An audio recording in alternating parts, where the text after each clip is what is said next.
El balance de la economía. Una de las mayores aspiraciones de todos nosotros es conseguir la llamada tranquilidad financiera, sobre todo en un contexto que está marcado por la inflación, el encarecimiento de la vivienda y la incertidumbre económica. Para hablar sobre ello contamos hoy con Juan Vidal, que es inversor experto en largo plazo. ¿Qué tal, Juan? Muy buenas tardes. Hola, muy buenas tardes. Bueno, vamos a empezar por el principio. En un contexto, como ya he dicho, que está marcado por la incertidumbre económica, ¿cómo definirías el concepto de tranquilidad financiera? ¿Cuándo dirías que lo hemos conseguido? Bueno, pues en contra de lo que se suele pensar habitualmente, la tranquilidad financiera para mí no es un número en una cuenta bancaria.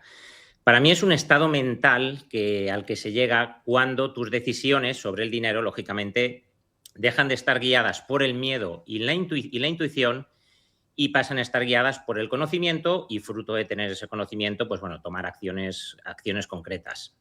A Ujú. mí me gusta verlo como tener claridad. El hecho de saber qué es lo que quieres conseguir ya te pone por delante de muchísima gente. Pararte a pensar cuánto tienes, qué es lo que quieres y cuándo lo quieres. Ese primer paso, ya digamos, supone un salto, perdón, cualitativo enorme.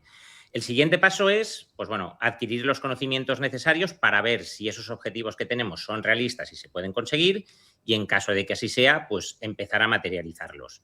Al final todo es tener claridad, y esa claridad te la da el conocimiento y es cuando tú sientes que llevas el timón. ¿En qué se diferencia la tranquilidad con la libertad financiera? Bueno, la tranquilidad financiera al final es vivir de las rentabilidades que te producen tus inversiones, se suele hablar de manera pasiva.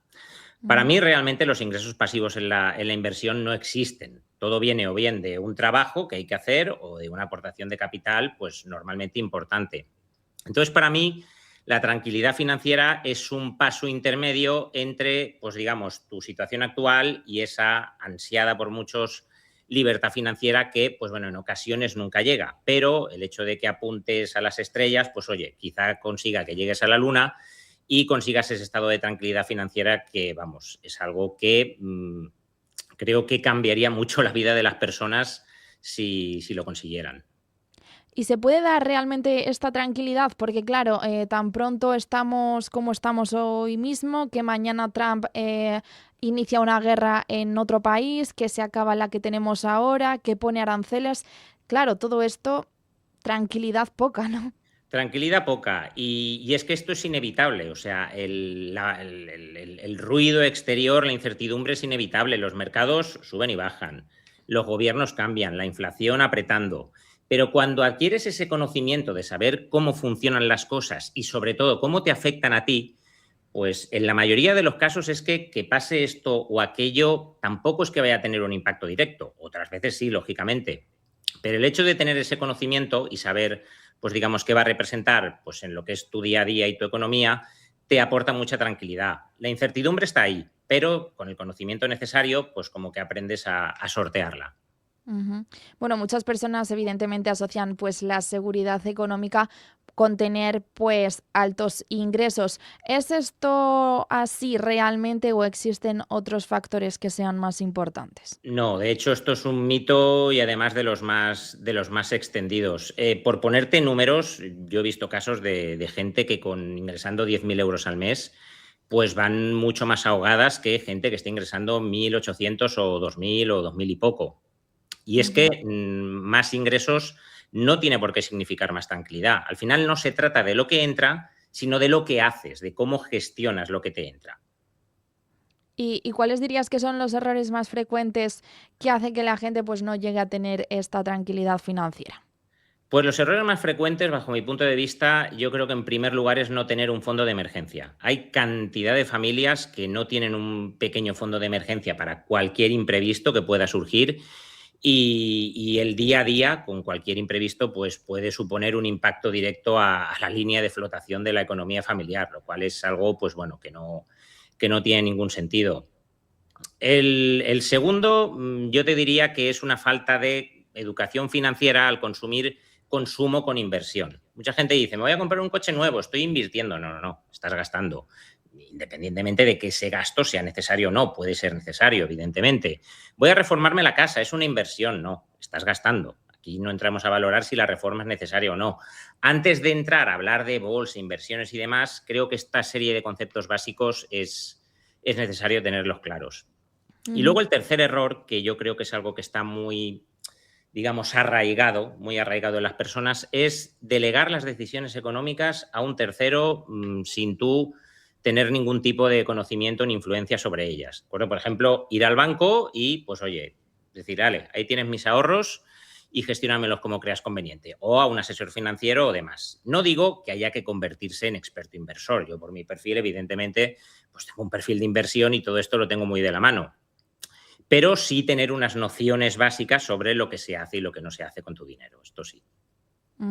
Has mencionado como primer paso lo de tener un fondo de emergencia. ¿De cuánto dirías que debe ser este fondo? Bueno, esto es variable, esto es variable. A mí me gusta hablar de una cantidad entre 6 y 12 meses de lo que sean tus gastos mensuales, ¿vale? Ujú. Luego ya a partir de aquí, pues bueno, hay muchas variables. Por ejemplo, si eres funcionario, tienes un puesto de trabajo muy estable y demás, pues quizá no necesites irte a 12 meses, ¿de acuerdo? Pero si eres, por ejemplo, un trabajador autónomo que trabaja por cuenta propia o demás, tiene mucha gente que depende de él, en fin, hay una serie de variables que, digamos, van a implicar que ese fondo de emergencia debe ser más o menos grande. Pero por ponerte una media, te diría alrededor de 6 meses de tus gastos mensuales. ¿Para qué?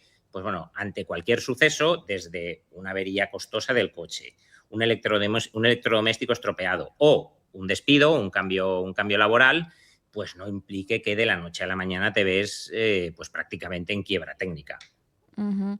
Has mencionado también la educación financiera. ¿Qué papel juega precisamente en la reducción del estrés y la ansiedad, pues la relacionada con el dinero? Porque claro, esto también mencionabas el no delegar en terceros sin tú tener conocimiento, intuyo que es algo muy importante.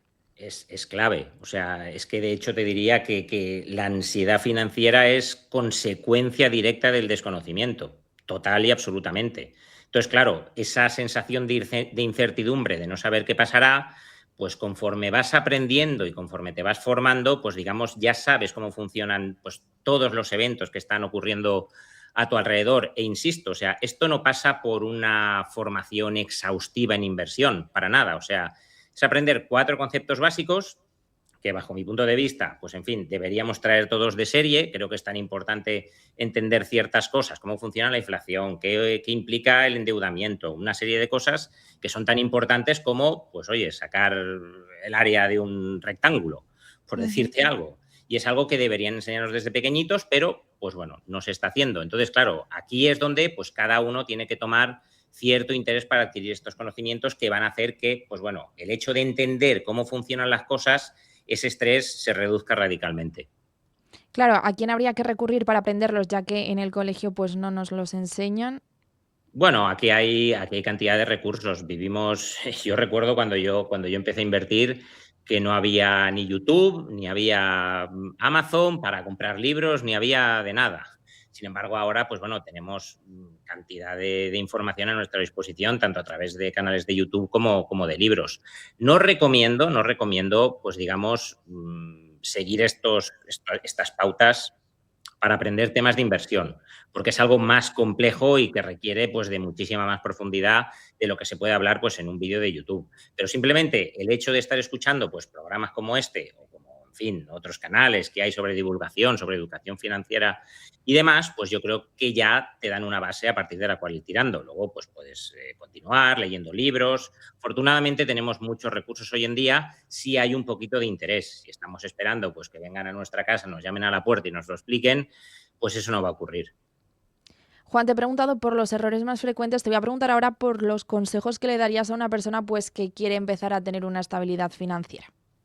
Vale, pues te diría que lo primero sería limpiar deuda. Limpiar deuda, vamos a hablar deuda de consumo, ¿de acuerdo? Pues Ujú. ese préstamo que tienes pues para el coche o yo qué sé, o esa tarjeta de crédito que has decidido financiar, todo esto hay que cortarlo de raíz. Todo esto hay que cortarlo de raíz porque no deja de ser digamos, un agujero en un barco del que estamos achicando agua.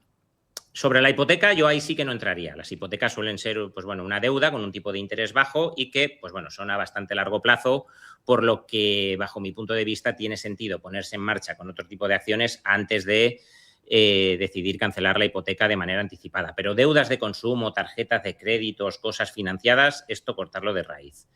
Lo segundo es empezar a ahorrar antes de gastar y no al revés, ¿de acuerdo? Es decir, una vez ya, pues digamos, tienes el agujero de las deudas tapado, yo te diría que es muy importante que empieces a ahorrar y ese ahorro pues puede ir destinado o bien a ese colchón de seguridad o para que empieces a dar tus primeros pasos en la inversión, para formarte, pues bueno, para lo que digamos necesites en ese momento, pero tener ya un fin claro. Y bajo mi punto de vista, el último es el tercero. Un tercer consejo, un tercer hábito es formarse, ¿de acuerdo? Adquirir ese conocimiento que te va a permitir dar el salto al siguiente nivel.